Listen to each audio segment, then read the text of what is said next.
Imagine looking up at the night sky, staring right into that infinite, silent void, and suddenly, something actually speaks back. Welcome to The Explainer. Today, we're cracking open the ultimate cold case of the cosmos.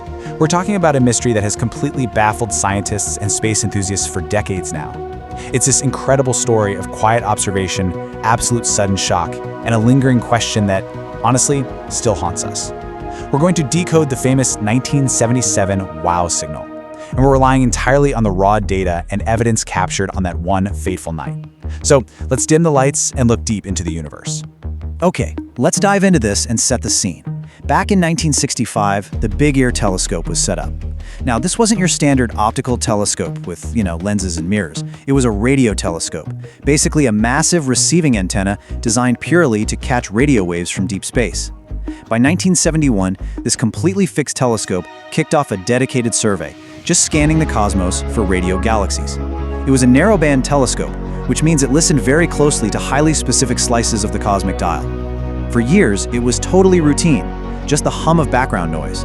But then, we arrive at August 15, 1977. On that specific night, the routine shattered, and an anomaly hit the recorders that literally changed history. Moving into part one, let's look at the anatomy of the signal, specifically the horizontal system data. So the crucial point here is the number 72. This anomaly lasted for exactly 72 seconds. Here's why.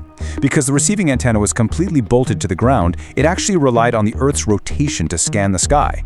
As a specific point in space entered the telescope's focus and crossed its focusing point, the signal was captured. It started at its weakest, rose to a hugely powerful intensity right in the middle, and then faded out completely as that origin point moved out of focus. That entire window of strong, powerful signal capture took exactly 72 seconds. Not a second more, not a second less. Now you might be wondering, how do we even know it was so powerful?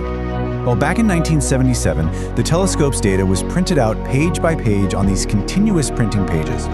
Mostly, the scientists just saw mundane numbers, like 1, 2, 5, or 6, which just represented standard background noise. But on August 15th, right in the middle of all that normal background noise, a scientist spotted a specific group of 6 strings.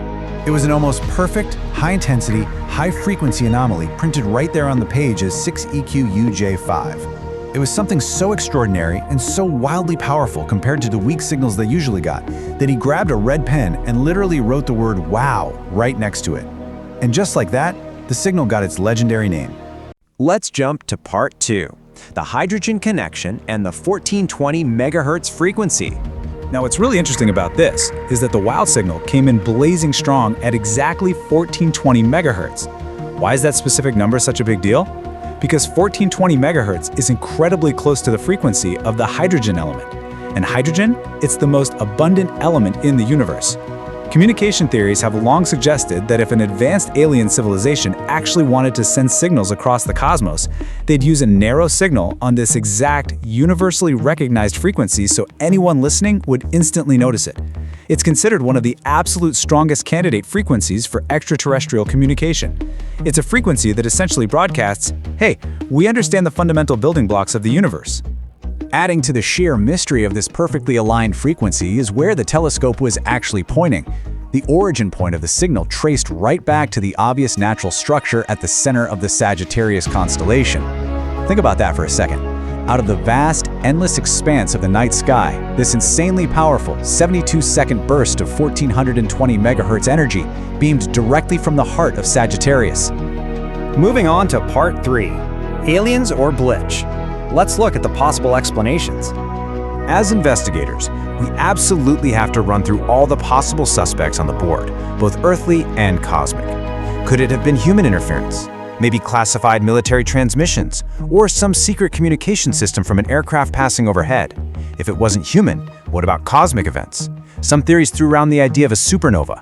Others pointed to a potential telescope malfunction, maybe a random glitch in the horizontal system. There's also a big theory connecting it to passing comets or massive clouds of gas.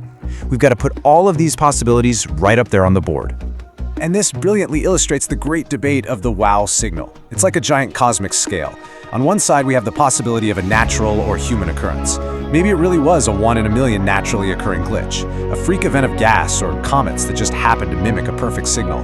But on the other side, Well, we have to weigh the incredible specifics. An extremely powerful 72-second narrowband signal hitting the perfect 1420 MHz hydrogen line originating straight from the center of Sagittarius. I mean, it perfectly matches the exact profile we'd expect for extraterrestrial communication. And that brings us to part 4, an unsolved cosmic mystery, a single-time event.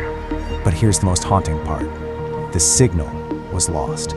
It was a completely single-time event. For almost 2 to 3 solid days after it hit, and in the decades since, that telescope and others scanned the exact same spot in the sky. But the signal never returned. It was never heard again.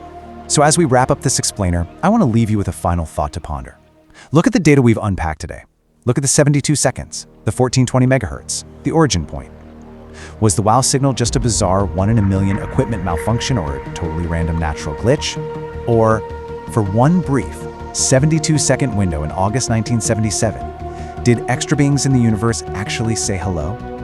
Keep looking up, keep asking questions, and I'll catch you in the next explainer.